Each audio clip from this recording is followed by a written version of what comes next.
I always knew we were a fairly odd family. First there was me, too tall, too skinny, too orange. My mum was lovely, but not like other mums. There was something solid about her, something rectangular, busy and unsentimental. Her fashion icon was the Queen. Dad, well, he was more normal. He always seemed to have time on his hands. After giving up teaching university students on his 50th birthday, he was eternally available for a leisurely chat or to let me win at table tennis.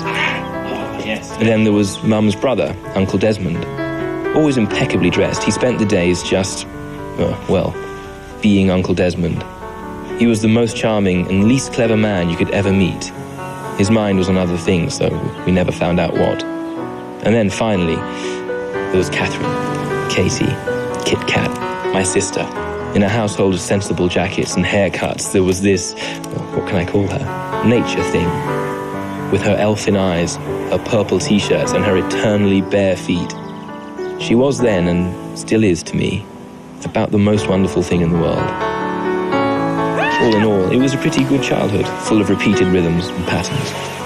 By the time I was 21, we were still having tea on the beach every single day, skimming stones, eating sandwiches, summer and winter, no matter what the weather.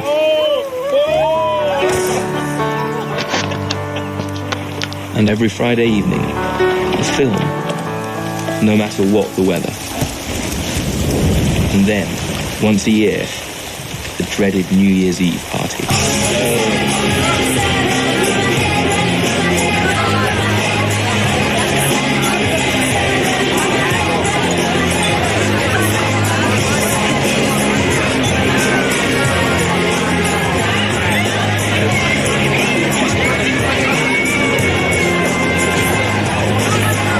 You're absolutely gorgeous. Oh, Katie, what are we drinking? It's very expensive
And so I woke up the next morning, hungover, ashamed of myself, and not realizing it was the day that would change my life forever. Get up, stupid. Dad wants you.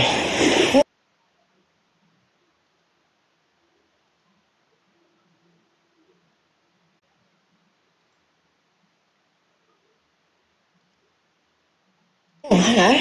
Sexy pajamas.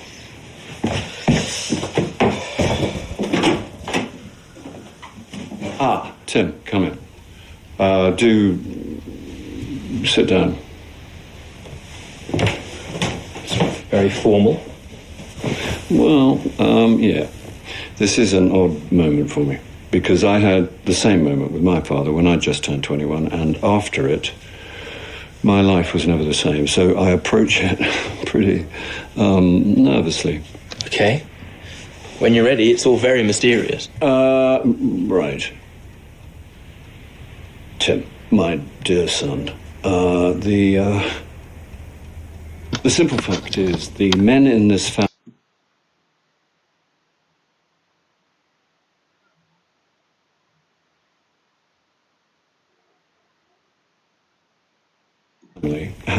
always had the ability to... This is going to sound strange. Be prepared for strangeness. Get ready for spooky time. But there's this family secret. And the secret is that the men in the family can travel in time. Well, more accurately, travel back in time. We can't travel into the future. This is such a weird joke. It's seriously not a joke. So you're saying that you and Grandad and his brothers could all travel back in time? Absolutely. And you still do? Absolutely.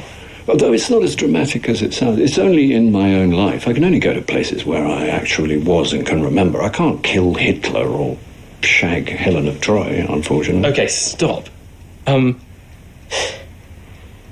If it's true, which it isn't. Although it is. Although it isn't, obviously. But if it was, which it's not. Which it is. Which it isn't. But if it was, how would I actually... The how is the easy bit, in fact. You go into a dark place.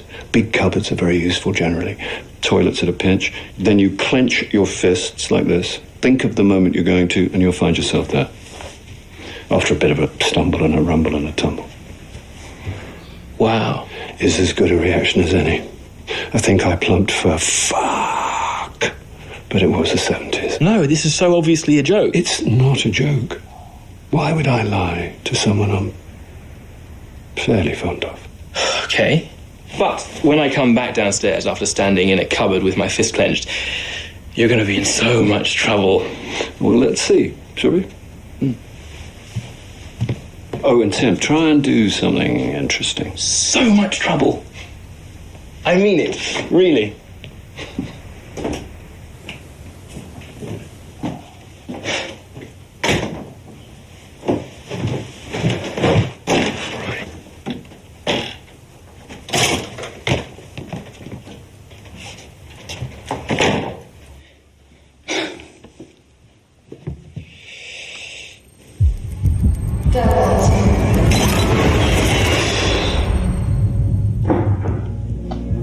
I'm in trouble.